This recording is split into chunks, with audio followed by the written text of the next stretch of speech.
Graça e paz, amados e amadas, estamos em Levítico 6 e aqui nós vamos ver as leis sobre o voto do nazireu e também a bênção sacerdotal. Veja o que diz no versículo 2.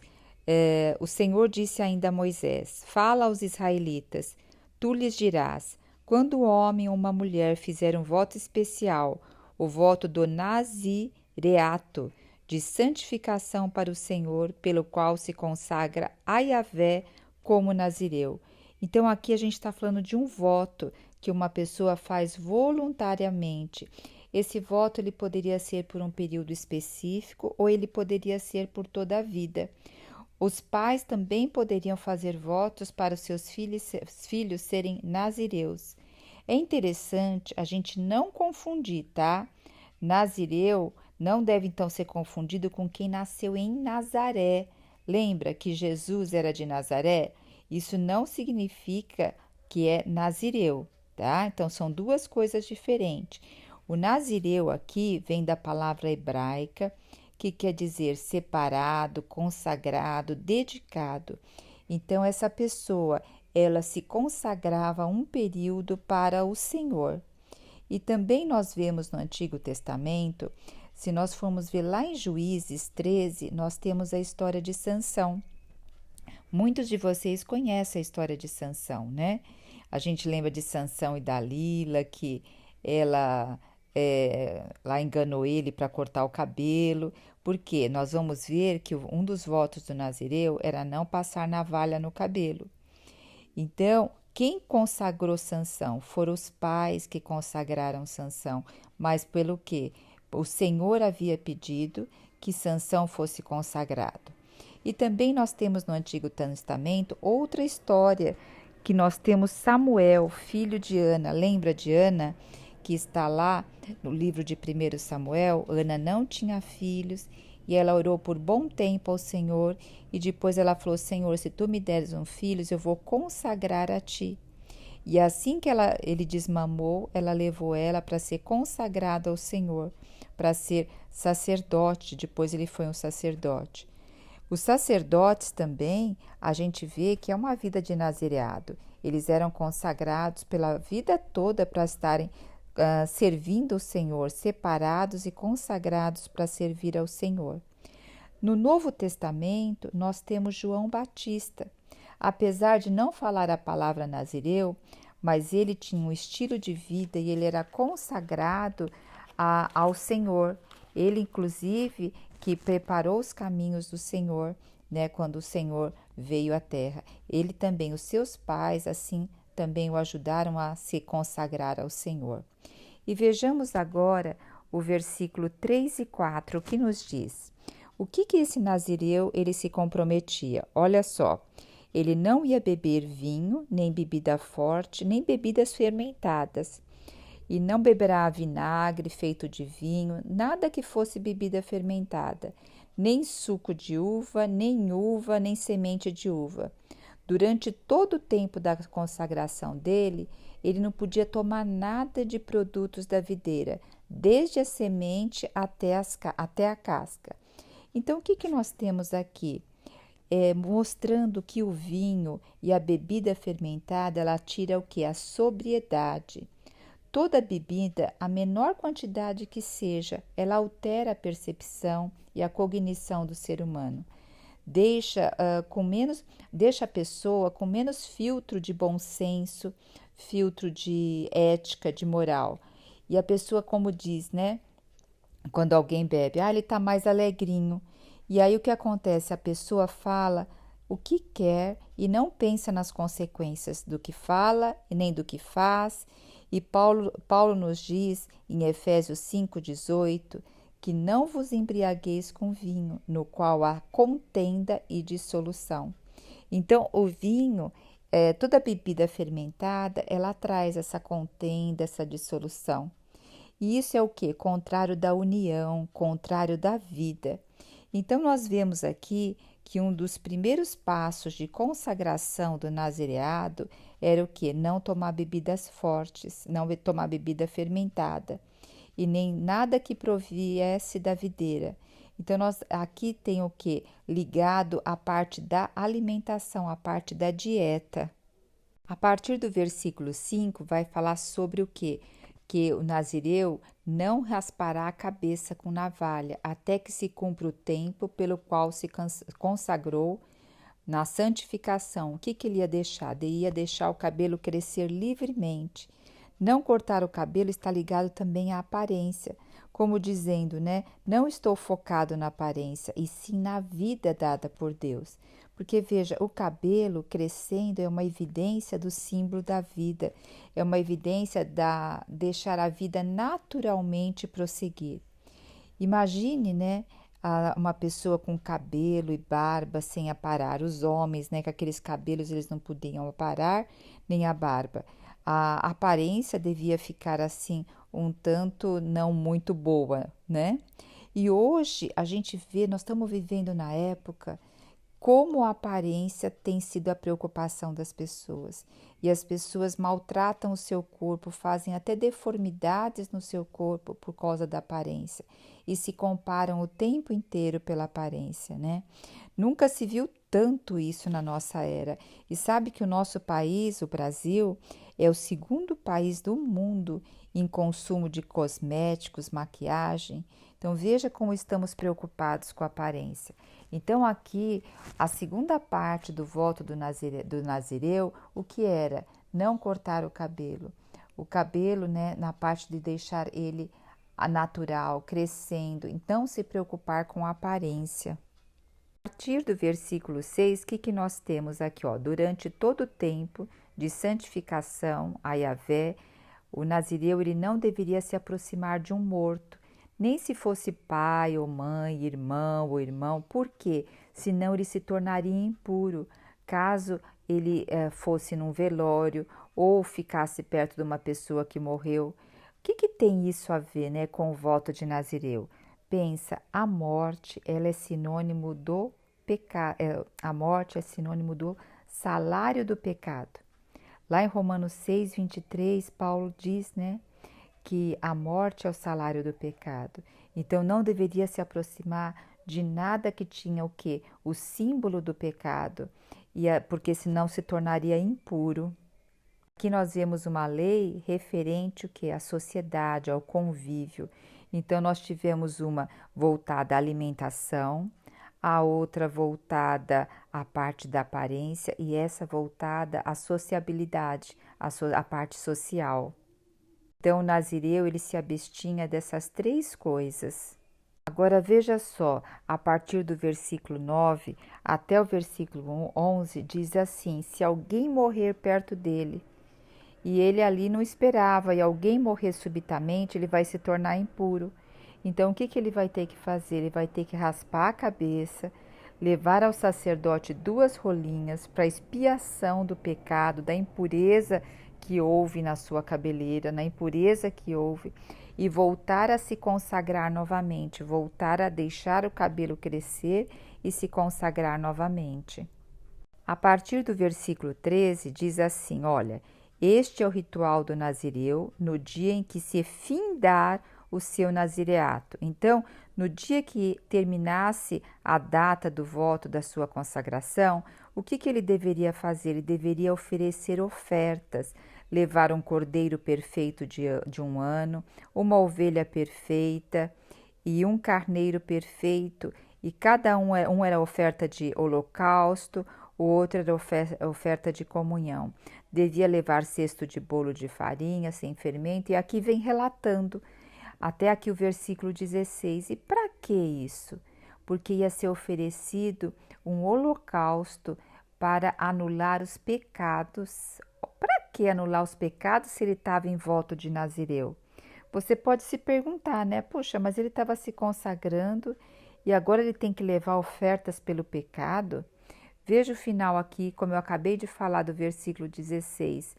Apresentará seu sacrifício para anular pecados e a oferta que será completamente queimada, o holocausto do nazireu. Então, o que nós vemos aqui? A palavra nos diz que todos nós pecamos e estamos destituídos da glória de Deus. Você que já tem o Senhor, vive na presença do Senhor, quantas vezes você já ficou muito decepcionado com você por falar algo que não gostou, fazer algo que não gostou, discutir? Até Paulo nos diz assim, lá em Romanos 7, 24 e 25, ele diz assim: Miserável homem que sou, quem me livrará do corpo dessa morte? O que quero não faço, e o que eu não quero, isso sim eu faço. Então sabemos também que quanto mais nos aproximamos do Senhor, conhecemos a Sua palavra, temos intimidade com Ele, comunhão, mais nosso falar, nosso agir, nosso conduzir vai ficando separado, vai ficando santificado. Mas nós também temos certeza, ou melhor, sabemos, né? Que só seremos perfeitos quando nós formos revestidos de um novo corpo de glória. Porque ainda estando nesse corpo, esse corpo ainda tem o peso do pecado. Mas a cada dia que nós vamos na presença do Senhor, o Senhor vai nos dando um viver separados para Ele. Então hoje, como podemos trazer isso para a nossa prática? Hoje, quando aceitamos o Senhor, nós recebemos o quê? Vamos receber a santificação do Senhor. Quando a gente recebe o Senhor, nós declaramos que nós separamos-nos desse mundo. Nós saímos do império das trevas e fomos transferidos para o reino do Filho do seu amor. Significa que nós o quê? Mudamos de reinado e dessa forma nós nos separamos para viver na presença do Senhor. Então, esse hoje seria o nazireado para nós, nos separar para viver segundo a vontade de Deus. E aquele que se consagrou totalmente e se esvaziou foi Jesus Cristo. Ele veio em forma de servo, em forma de homem, para poder abrir esse novo e vivo caminho para nós perante Deus. E podemos estar hoje como poderíamos dizer, nós estamos hoje recebendo toda essa graça, essa bênção e essa bondade do Senhor. A partir do versículo 22 até o final, nós temos aqui a bênção sacerdotal. Lembre-se, o livro de Números é o momento que o povo vai estar mais a caminho da terra prometida, porque em Levítico eles ficaram ali parados para o quê? Receber todo o manual seria do regulamento do sacerdote, de como se conduzir, como ter uma conduta de vida.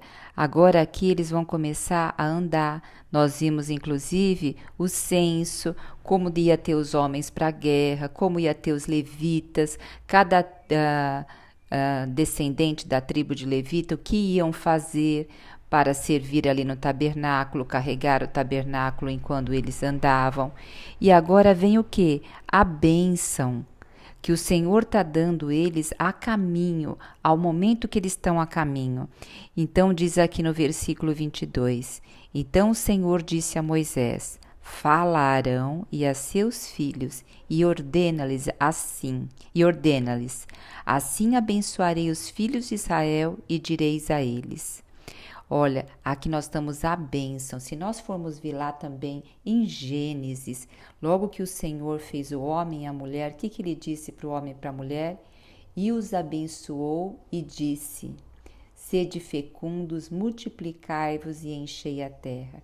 Então nós temos um Deus abençoador, que ele dá a própria pessoa dele a nós. E olha o que diz aqui no versículo 24, Yahvé, o Eterno, te abençoe e te guarde. Faça o Senhor resplandecer o seu rosto sobre ti e te agracie. Que o Eterno revele a ti e a sua face de amor e te conceda a paz. Assim o que eles fizeram, assim eles invocarão o meu nome sobre todos os israelitas e eu os abençoarei. Então, o povo aqui, primeiro, deixa eu fazer algumas ressalvas. Quem abençoa aqui é o Senhor, não é Arão e nem o sacerdote. Eles são o quê? Um canal. A bênção vem do Senhor. E aqui fala, Yahvé, o Eterno, te abençoe e te guarde. E é interessante porque dentro da língua hebraica, esses 3 versículos, a gente vê que tem Senhor no primeiro versículo, Senhor no segundo na língua hebraica e Senhor no terceiro. Então, aqui nós temos a Trindade, desde o início o Senhor sempre se manifestando como completo. E tirando a palavra Senhor e contando as outras palavras, no hebraico existem 12 palavras para esse versículo. É como se dizendo, eu estou abençoando as 12 tribos de Israel. Então, hoje, essa bênção começou lá em quem? Abraão, que diz que daria para Abraão um filho e o abençoaria. Depois veio o quê? Depois veio o filho de Abraão, o filho de Isaac, o filho de Jacó, e o Senhor sempre repetindo a bênção. E hoje essa bênção chegou a nós, que nós temos hoje Cristo Jesus como a nossa bênção. É muito glorioso. E o versículo 25 é a primeira parte da bênção que diz: o Senhor te abençoe e te guarda. Essa frase, né, ela faz referência à proteção de Deus, o seu favor para nós, né? Tanto a proteção no aspecto físico quanto a proteção no aspecto espiritual da nossa vida. Fala, o Senhor te abençoe. Calvino, uma pessoa já há muito tempo atrás, ele disse que essa frase poderia também ser falada assim: a bênção de Deus é a bondade de Deus em ação. É a bondade de Deus em ação. Que coisa maravilhosa. E o outro versículo diz: o Senhor faça resplandecer o seu rosto sobre ti e tenha misericórdia de ti. Essa frase fala, né, sobre rosto, sobre resplandecer. Se nós lembrarmos lá do tabernáculo, no santo lugar, nós tínhamos o quê? Nós tínhamos o castiçal com as 7 lâmpadas e ele estava voltado de frente para a mesa dos pães da presença. Ali os pães da presença, havia 12 pães, ali representando até Cristo como alimento para o povo e ao mesmo tempo a luz ali de frente para esse alimento que seria o povo recebendo esse alimento. Então tudo tem uma simbologia muito grande. E quando a gente fala assim, o Senhor faça resplandecer o seu rosto sobre ti e tenha misericórdia de ti. Então aqui nós estamos também falando de presença, de estar na presença do Senhor. Lembra quando Moisés subia no monte e ficava na presença do Senhor? Quando ele descia, o que acontecia com o rosto dele? Estava resplandecente. Por isso que a palavra do Senhor nos diz que é como se nós olhássemos como um espelho para o Senhor e nós vamos refletindo, e isso é um refletir de glória em glória, porque é o Senhor sendo também adentrando a nós. Então a gente vê o quanto o Senhor está voltado para dar a sua presença todo dia, ter um relacionamento próximo e íntimo conosco, porque veja só, para que faça resplandecer o seu rosto sobre ti, nós temos que estar olhando para a face de Cristo. Quando nós estamos conversando com alguém, nós gostamos o quê? Que a pessoa olhe para nós. Isso se chama intimidade, se chama relacionamento. E é esse relacionamento que o Senhor quer, para que dessa forma a bênção chegue a nós. Porque a bênção, ela tem uma condicional. Nós temos que ter intimidade com o Senhor, observar a sua vontade para a nossa vida, né? E aqui o outro versículo diz assim: e o Senhor sobre ti levante o seu rosto e te dê paz. Quando alguém desfruta da bênção, da proteção, da misericórdia, de um relacionamento especial com Deus, qual é o resultado disso tudo? É paz. E essa paz não é apenas simples percepção de paz humana. Ela vem da palavra shalom. Shalom é a palavra paz em hebraico, é shalom, e eles falam, os judeus falam muito shalom Adonai, a paz do Senhor. É uma palavra porque o hebraico, uma palavra tem muitos significados, não é igual a nossa palavra, cada letrinha é um significado, né? E no hebraico, shalom quer dizer paz, harmonia, integridade, prosperidade, bem-estar e tranquilidade. Então, olha, 1, 2, 3, 4, 5, seis interpretações para essa palavra. E ela pode ser usada muitas vezes, até por nós aqui, a gente fala, oi, olá, tudo bem? Para eles não, é Shalom, Shalom Adonai, a paz do Senhor. Então essa paz não é simplesmente a mera ausência de problemas, discórdia. Não, essa paz, ela tem toda essa completude. É harmonia, bem-estar, prosperidade. E quem nos dá a paz? Cristo. A palavra de Deus diz que nós temos o quê? A mente do Senhor. E o Senhor diz também lá em Filipenses 4:7, diz assim, que nós temos a paz que excede todo entendimento. Essa paz que excede todo entendimento, Cristo veio a nós e se tornou o nosso descanso hoje dentro de nós. Então hoje eu quero terminar dizendo para vocês, Shalom Adonai, a paz do Senhor.